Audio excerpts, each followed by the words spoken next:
I have to tell you about this Catholic priest who has had the wildest story arc over the past several years, okay? I'm going to There's a reason I'm talking about him this week, but in order to make sense of what happened this week, I got to go back several years to make this story make sense, okay? So the guy's name that we're going to talk about is Jeffrey Burl. And basically, a couple of years ago, he was the Secretary General, high ranking dude, with the U.S. Conference of Catholic Bishops, the USCCB.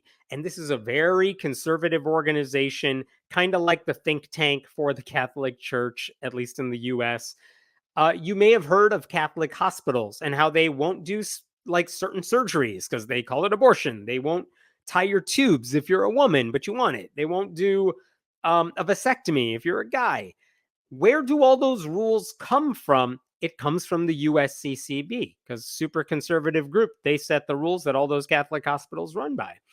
So several years ago, Jeffrey Burl was a high-ranking dude with the USCCB.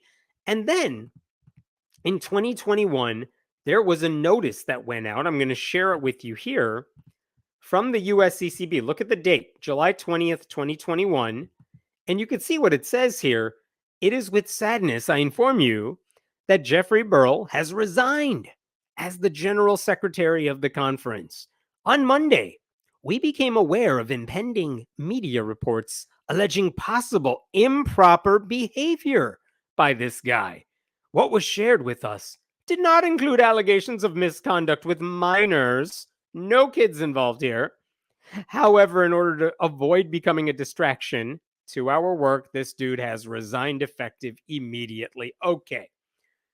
So, like, this either he left on his own or they shit canned him the second they had the chance to because something went down.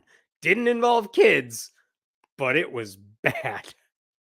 So that message goes out. And like for a day, it's people are wondering, what did this guy do that was so horrible? Because, you go from never hearing about this guy to, oh shit, the USCCB really wants to get rid of him because of something he did. And there are media reports that are about to come out about this guy. Oh, damn, whatever it is the media reports say, I believe it because they definitely believe it, right? So guess what?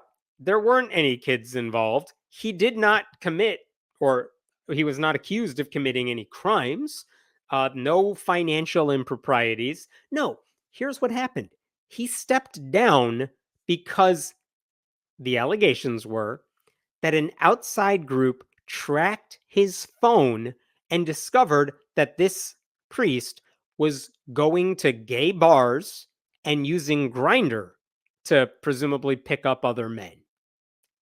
They somehow got a hold of where his phone was, or they could figure out where his phone was, and they figured out this guy is hooking up with other men. And again, what makes that allegation especially delicious for critics of the church and for critics of the USCCB is like, well, that's the most conservative group within an already conservative organization. Like the USCCB is made up of active and retired bishops. They're known for their bigotry. They're responsible for all these horrible things at Catholic hospitals. These are the same people who used to argue that President Biden shouldn't get communion at church because his policies were pro-choice. Like they walk back on that one, but this is who we're talking about. And they definitely all believe homosexuality is a problem, at least publicly. So if these allegations about Burl were true, the hypocrisy would be incredible. That's like Josh Duggar levels of hypocrisy. But that raised another question. How did anyone know he was using the app? How did anyone know where this dude was going when he wasn't on the clock working for, the USCCB? Well, then the media reports started to come out. One interesting one came from a group called the Catholic News Agency. It's like a wire service about the Catholic Church. They cover the church, they know the church. And this was an interesting thing I saw in their article because they said, we've known about something like this for years now, but look at how they framed it. This is in 2021. I want to repeat. This issue was first raised in 2018 when a person concerned with reforming the Catholic clergy approached some church individuals and organizations, including us at the Catholic News Agency. This party claimed to have access to technology capable of identifying clergy and others who download popular hookup apps such as Grindr and Tinder, and to pinpoint their locations using the internet addresses of their computers or mobile devices. In other words, someone got a hold of the IP address of their computers, or they figured out whatever the notification system was on the phone. You can tag someone's phone and you can follow and track where they are going. If you have an iPhone, you can click on like find my iPhone and you could see like someone somewhere has access to where your phone or computer is at all times. Okay. So that part isn't that weird. And what this wire service was saying is that someone hoped that by sharing this story, the church would use that technology to root out priests who are violating their vows by having sex or bringing scandal into the Catholic Church. Now, interestingly enough, the Catholic news agency said, "We are not playing this game. We do not want whatever illegal information you seem to have access to. We want no part in that. We do things above board." So, like, again, we don't know how this dude, the party, was tapping the phones, but it was plausible, if unethical. I mean, of all the ways to police priests, catching them in the act of a consensual hookup, to me, that seems fairly low on the list of problems I have with the Catholic Church. Like, yeah, they would be violating their vows, but I don't care about their vows. The priests who do that are not my problem. I have a bigger problem with the vows in the first place that are anti gay, anti sex, all that. Anyway, the Catholic news agency, they said no to the offer. Well, guess what? A Catholic website called The Pillar said, "Oh, yeah, we will absolutely take this information." And they were the ones who actually broke this story about Burl. And so this is the way they put it in 2021. This is from The Pillar. According to commercially available records of app signal data obtained by The Pillar, a mobile device correlated to Burl emitted app data signals from the location-based hookup app Grindr on a near daily basis during parts of 2018, 2019, and 2020 at both his office and his USCCB-owned residence, as well as during USCCB meetings and events in other cities. So somehow, here's my non-tech understanding of this. They tapped his phone, or at least they had data suggesting someone who works with the USCCB, someone who lives in this building, is also the person who happens to be going to this gay bar over here. And they narrowed it down to one dude, and it was this guy. And that's how they figured it out. It's not like they knew it was his phone. They just knew there's a phone that's going to these locations, and they figured out that it only fits one profile, and it's this dude. And not only is it happening at his office, he's not just using Grindr at his office and his home, he's using it during meetings and when he travels other places. Interesting. So the Pillar gets this information and they publish it, right? They also said later in their piece, check this out, data app signals suggest he was at the same time engaged in serial and illicit sexual activity. On June 20th, 2018, the day the McCarrick revelations became public, really quick note, McCarrick is a dude who was accused of molesting kids, very high-ranking Catholic official. So on the day that became public, the mobile device correlated to Burl emitted hookup app signals at the USCCB staff residence and from a street in a residential Washington neighborhood. He then traveled to Vegas, and on June 22nd, his phone emitted signals from Entourage, which bills itself as Las Vegas's gay bathhouse. And I just want to go back to that first paragraph up here. He was engaged in serial and illicit sexual activity. They make it sound so damn awful. It's like, all right, he's a gay priest. He thought no one was watching. He tried hooking up with other guys. I can't even tell from what they said if he was successful at it, but he apparently tried to do that. Whatever. Like I said, I don't give a damn about any of these people's private lives. I do understand the hypocrisy. I do understand he is in a position where he helps, at least in an indirect way, make decisions about what the Catholic Church says about homosexuality. But just by itself, this guy isn't breaking any rules that I seem to care about. You know what I mean? Like, I don't care what he does consensually with other guys. There was one other thing the Pillar wrote in their article where they said we didn't just take this data and run with it. They said the data obtained and analyzed by the Pillar conveys mobile app data signals through two 26-week periods. So they had a bunch of data from some periods of time, 2018, 2019, 2020. The data was obtained from a data vendor, that's vague, and authenticated by an independent data consulting firm contracted by the Pillar. So they got this information. They said, we're Catholics who write about Catholicism. We don't know tech. Let's hire someone who knows tech. Let's give it to them and say, hey, can you look at this and confirm what we think it says? And that person said, yeah, it's what you think it is. And then they ran with the story, which good. They're doing some due diligence. That's nice, but okay. So they knew what they were doing and they published this story. Now, the Pillar contacted the USCCB about the data, giving them some time to respond. But before they got a response back, the USCCB, as I showed you earlier, they announced that Burl was resigning.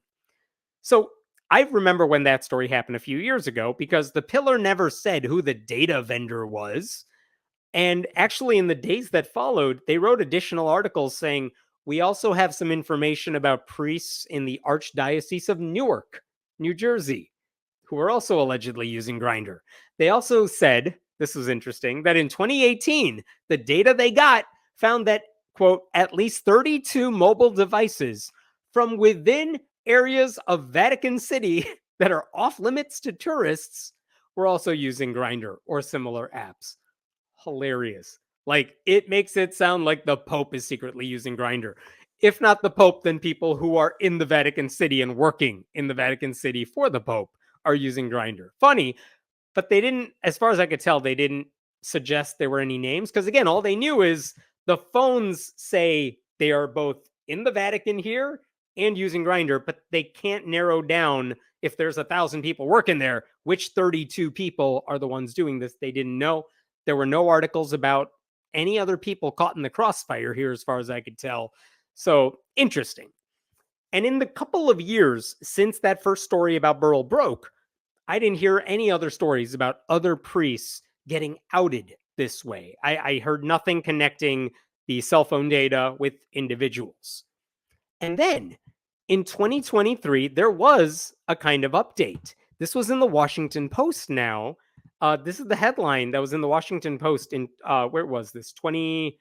March of 2023. Catholic group spent millions on app data that tracked gay priests. We finally got some answers. This is from Michelle Borstein and Heather Kelly. I know Michelle Borstein does a lot of religion reporting from them. I'm not familiar with Heather Kelly, but look at what they found out.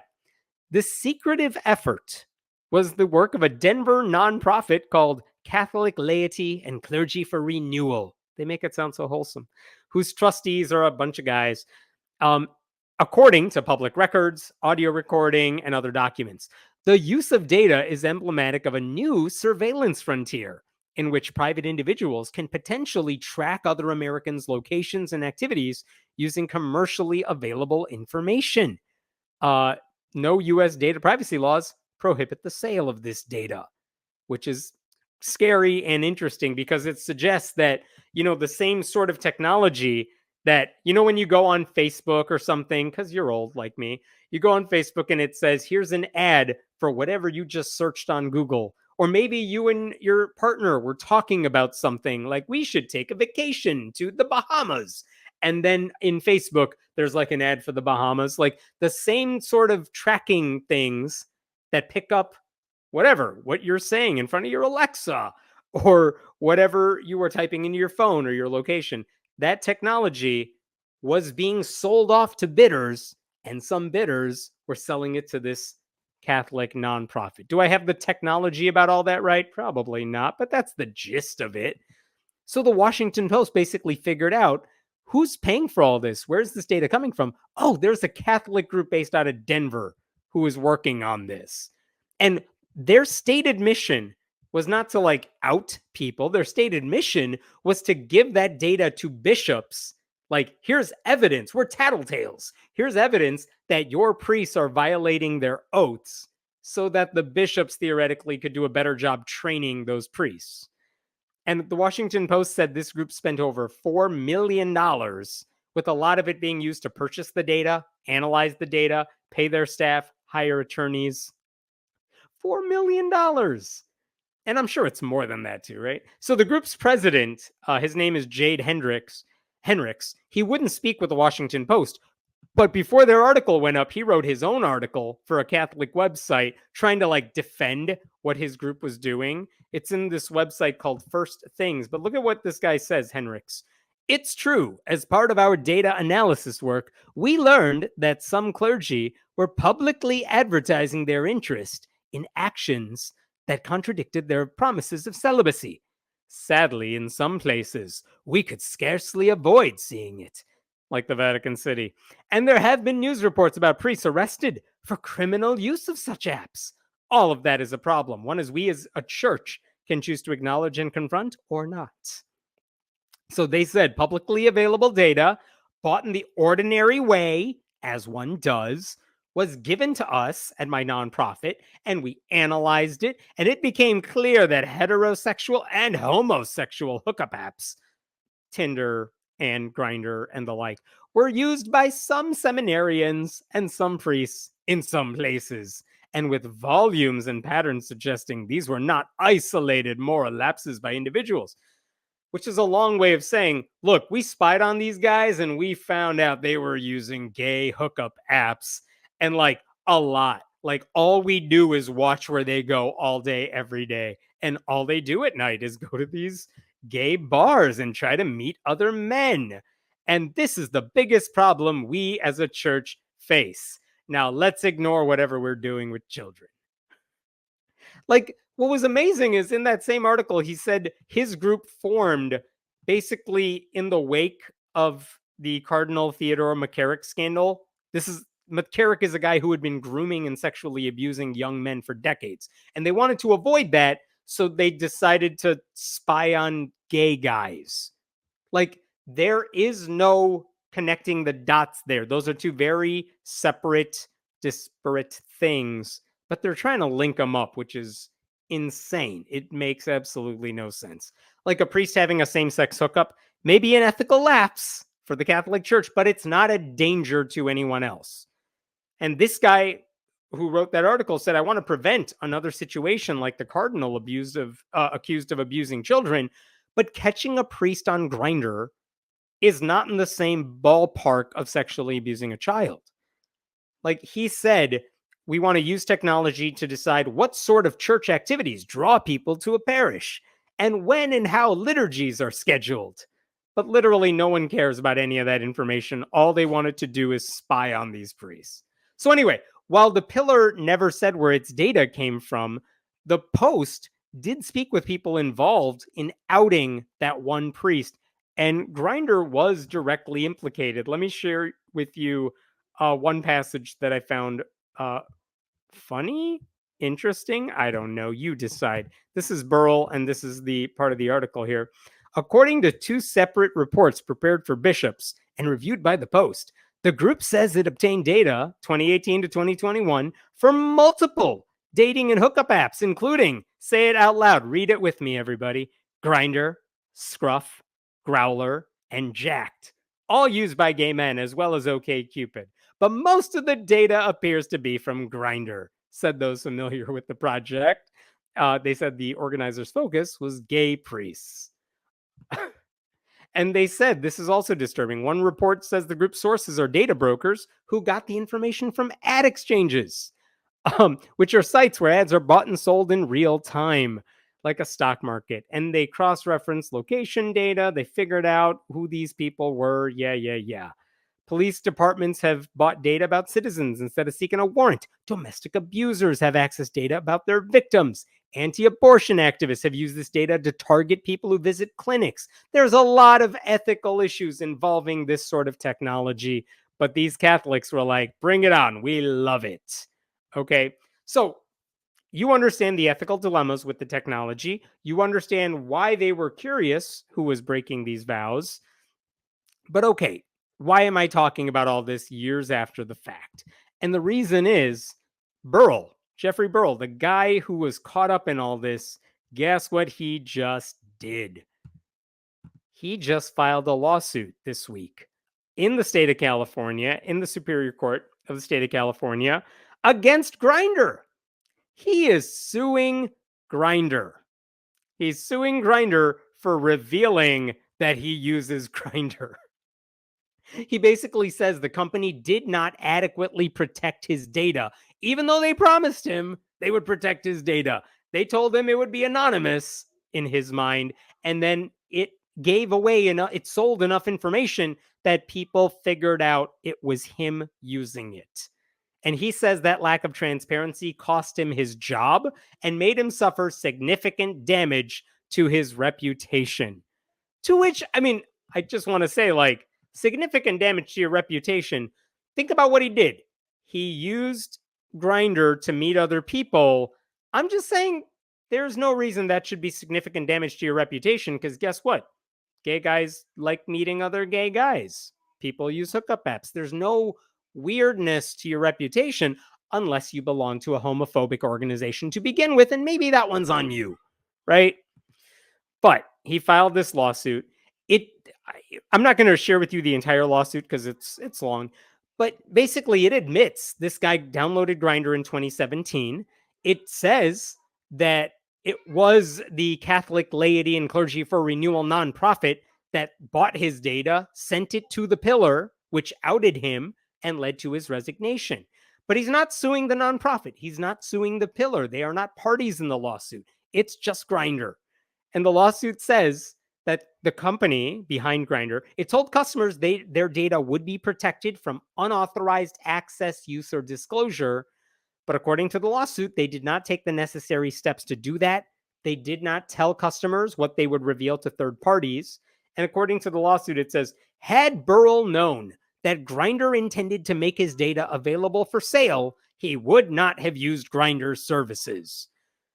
Which again makes me laugh because, listen, if this guy was intent on hooking up with another guy and Grindr wasn't available to him, I have a hunch he would have found another way to meet these guys. Like, he could have just gone to the gay bar, to name one example. So blaming Grindr for what happened to him seems like he's going after the wrong company. I mean, you can blame your vows that you took. You could blame the fact that someone caught you doing it, but I don't get the blaming of Grindr. Now, I will say, I do not know how strong the technical evidence is for the lawsuit. Like, did Grindr promise some level of anonymity and then renege on that? Like, did they not uphold the fine print of their own contract? I know people don't always read those agreements, but like, did Grindr actually go against its own word? I don't know the answer to that. That will be for a judge to decide. But ethically speaking, it is weird that he's going after Grindr. And according to the Washington Post this week, his attorney, Burl's attorney, only filed this lawsuit after they privately went to Grindr and said, give us $5 million for what you did to me. And Grindr's like, no. And then they filed the lawsuit. So, okay, just backing up for a second. I don't know if the lawsuit will accomplish anything. I will say the Streisand effect is in full effect here. It's fully in play because I hadn't thought about this dude in years, but this lawsuit helped me remember who this guy was. And again, even if this guy wanted to meet other men, he could have found other ways to do it besides Grindr. Like, blaming the app for the underlying sin, I think it ignores the principles that he said he wanted to uphold as a Catholic priest. I mean, for the Catholic Church, what's the problem here? Is it the app or is it the desire that this guy had that they're trying to repress?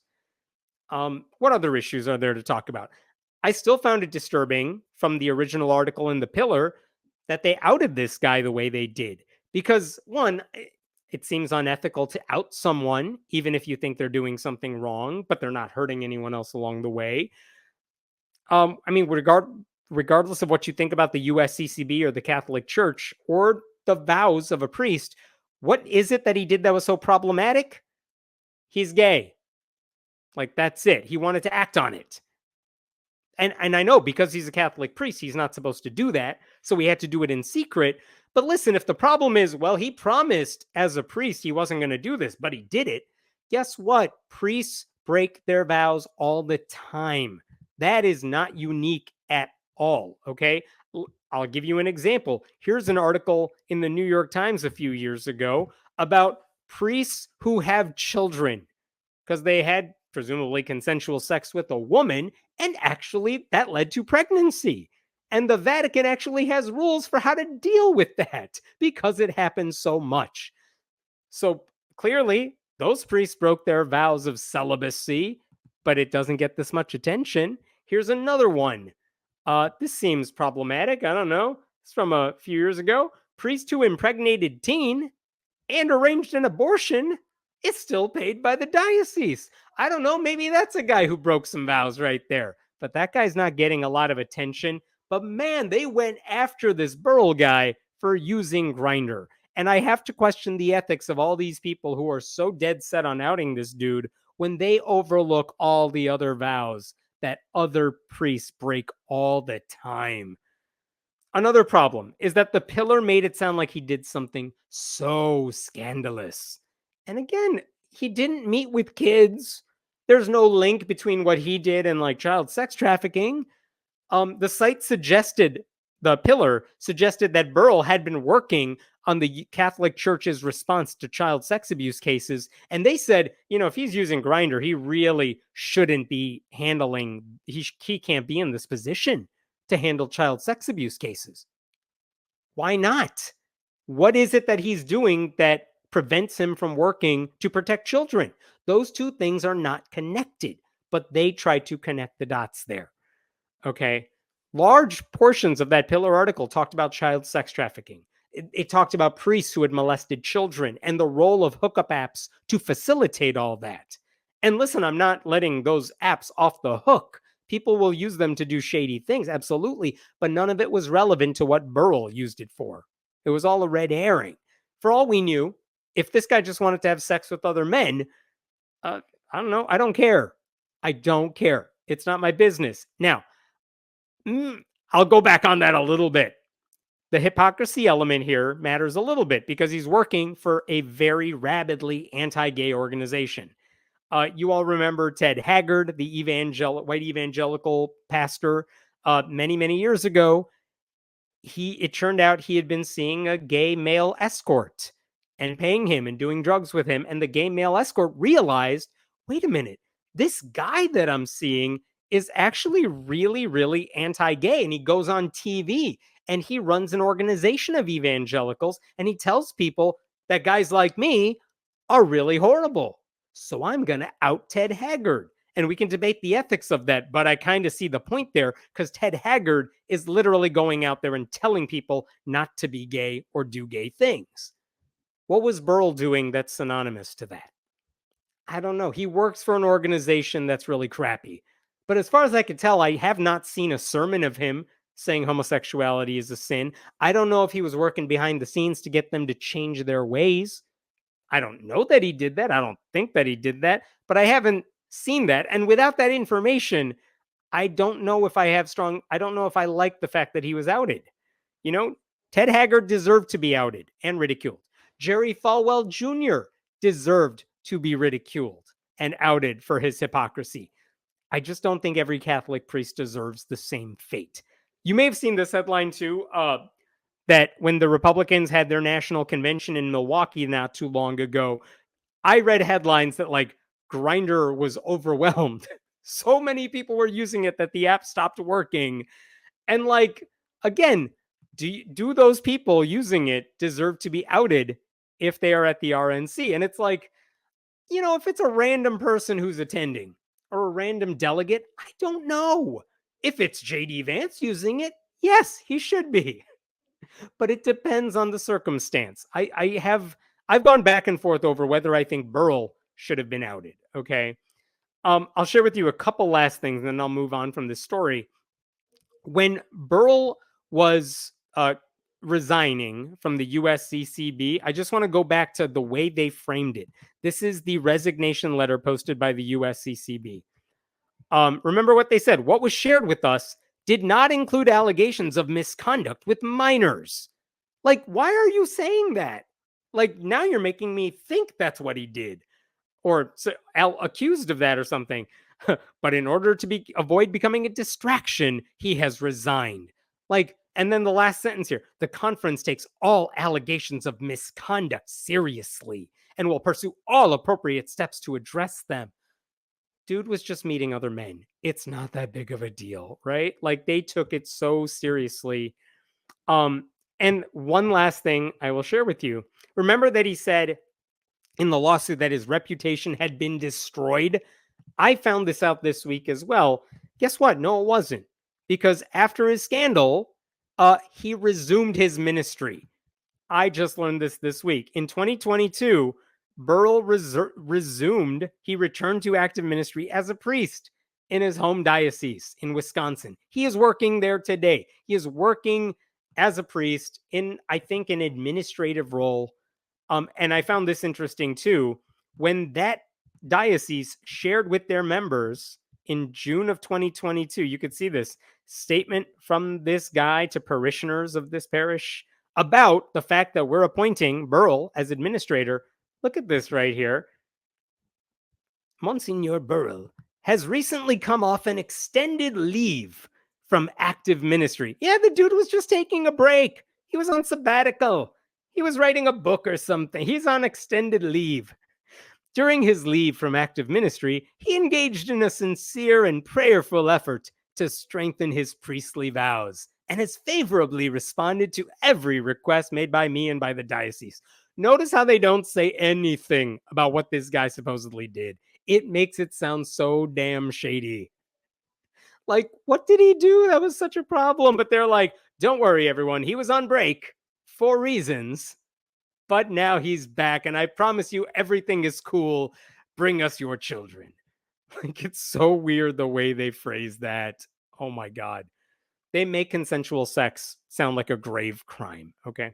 So, anyway, that's the story I wanted to share with you. I found that partly hilarious that this guy chose to file this lawsuit because it means we all get to talk about this dude again. But there you go. We'll see how this lawsuit goes. And when there's a ruling of some sort, I'm sure we'll all get to talk about him again.